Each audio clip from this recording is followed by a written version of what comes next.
Hello বন্ধুরা, e learning YouTube channel তোমাদের প্রত্যেককে নতুন আরেকটি ভিডিওতে স্বাগত। অবশেষে দীর্ঘ প্রতীক্ষার অবসানের পরে West Bengal joint entrance board তার এএনএম জিএনএম এর যে নোটিফিকেশন বিজ্ঞপ্তি প্রকাশিত হলো। তো বন্ধুরা, এই ভিডিওতে আজকে আমরা জেনে নিব কারা কারা এই নার্সিং এর আবেদন করতে পারবে, বয়স সীমা কত, শিক্ষাগত যোগ্যতা কি। এবছর 2024-এর বিজ্ঞপ্তিতে বেশ কিছু নতুন আপডেট দিয়েছে এবং তার সাথে নতুন কিছু নিয়ম পরিবর্তিত হয়েছে। এই সমস্ত বিষয় নিয়ে আজকের এই ভিডিওতে আমরা আলোচনা করব নার্সিংয়ের আবেদন কবে থেকে শুরু হবে, পরীক্ষা কবে হবে, কারা কারা আবেদনের যোগ্য, শিক্ষাগত যোগ্যতা কি, বয়স কত হবে এবং নিয়মে নতুন কিছু পরিবর্তন হয়েছে কিনা। তো অবশ্যই এই সব জানতে ভিডিওটি শেষ পর্যন্ত দেখতে থাকো। আশা করি এখান থেকে তোমরা কবে থেকে ফর্ম ফিল আপ শুরু হবে, কীভাবে ফর্ম ফিল আপ হবে, পরীক্ষা সংক্রান্ত এবং কাউন্সিলিং সমস্ত ডিটেলস আমরা জানিয়ে দেবো। তো এই ভিডিওতে তোমরা যারা নতুন আছো অবশ্যই চ্যানেলটিকে সাবস্ক্রাইব করবে এবং পাশে থাকা বেল আইকনটি ক্লিক করবে যাতে এই রিলেটেড অন্যান্য তথ্য তোমরা দ্রুততার সাথে জানতে পারো। তো চলো শুরু করা যাক।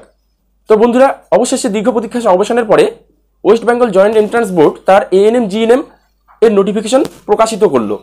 এবছর নিয়মে বেশ কয়েকটি পরিবর্তন আনা হয়েছে। শুরুতেই বলে রাখি, এখানে বয়সসীমা করা হয়েছে 31শে জুলাই 2024 পর্যন্ত।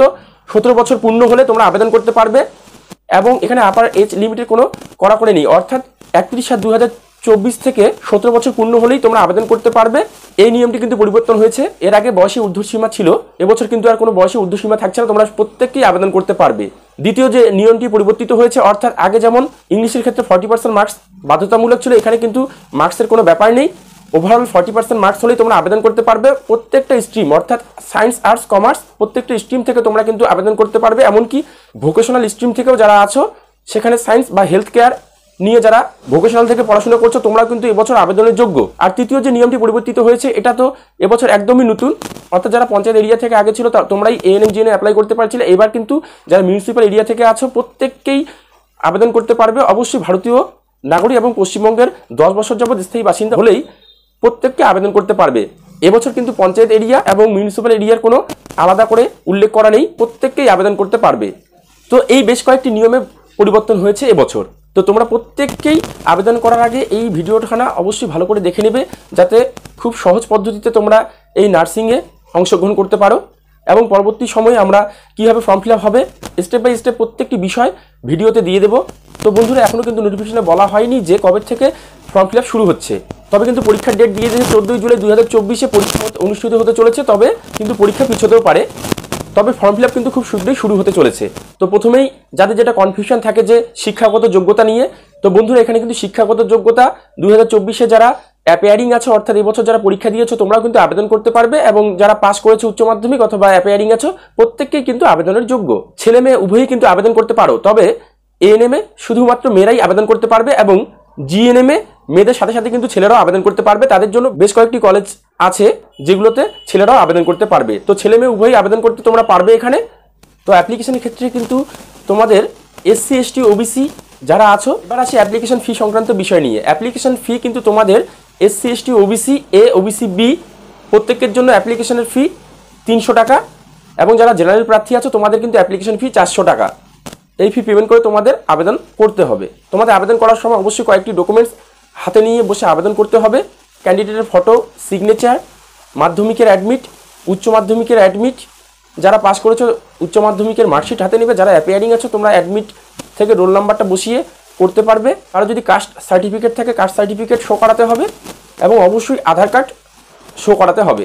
তো এই বিষয়ে আবেদন প্রক্রিয়া শুরু হলে আমরা বিস্তারিত তোমাদেরকে কীভাবে আবেদন করতে হবে প্রত্যেকটাই স্টেপ বাই স্টেপ দেখিয়ে দেবো। এবার আসি সিলেবাসের বিষয়ে। তোমাদের সিলেবাস কিন্তু গত বছরের ন্যায় এবছরও ঠিক একই রকমই আছে। এবছরও কিন্তু 115 নম্বরে পরীক্ষা হতে চলেছে। সিলেবাসের মধ্যে থাকছে লাইফ সায়েন্স, যেখানে লাইফ সায়েন্সে তোমাদের থাকছে টোটাল 50 নাম্বার। 1 নম্বরে 30টা কোশ্চেন, যেখানে তোমাদের 30 থাকবে এবং 2 নম্বরে থাকবে 10খানা কোশ্চেন, সেখানে 20। টোটাল লাইফ সায়েন্স থাকছে কিন্তু তোমাদের 50 নম্বরের মধ্যে। ফিজিক্যাল সায়েন্স থাকছে তোমাদের টোটাল 25 নম্বরের মধ্যে, যেখানে তোমাদের 15খানা 1 নম্বরে কোশ্চেন থাকবে এবং 2 নম্বরে কোশ্চেন থাকবে টোটাল 5খানা। টোটাল এখানে 25 নম্বর থাকছে। এরপরে থাকছে তোমাদের বেসিক ইংলিশ, যেখানে তোমাদের 15খানা কোশ্চেন থাকছে 1 নম্বরের 15 নম্বর। তারপরে থাকছে ম্যাথে কিন্তু 10খানা কোশ্চেন থাকছে, যেখানে 1 নম্বর করে 10 নম্বর। তারপরে থাকছে জেনারেল নলেজ, যেখানে তোমাদের টোটাল 10খানা কোশ্চেন থাকছে 1 নম্বর করে। সবসময় থাকছে লজিক্যাল, যেখানে তোমাদের 5খানা কোশ্চেন থাকবে 1 নম্বর করে 5। অর্থাৎ টোটাল 115 নম্বরের পরীক্ষা হচ্ছে। গত বছরের ন্যায় একই রকম সিলেবাস থাকছে এবং এই সমস্ত বিষয়গুলো মাধ্যমিক লেভেলের বেস থেকেই তোমাদের হবে। অবশ্যই লাইফ সায়েন্সটাকে একটু বেশি জোর দিয়ে পড়তে হবে, কেননা এখানে 50 নম্বর আছে তোমাদের, এবং বাকি বিষয়গুলো তোমাদের ভালো করে খুঁটিয়ে খুঁটিয়ে পড়তে হবে। তোমাদের নেগেটিভ মার্কিং থাকছে 0.25, অর্থাৎ 4টা 1 নম্বরের কোশ্চেনের জন্য 1 নম্বর কাটা যাবে। এটা মাথায় রেখে তোমাদের পড়তে হবে। এই বিষয়ে আমরা বিস্তারিত পরের ভিডিওতে আলোচনা করব।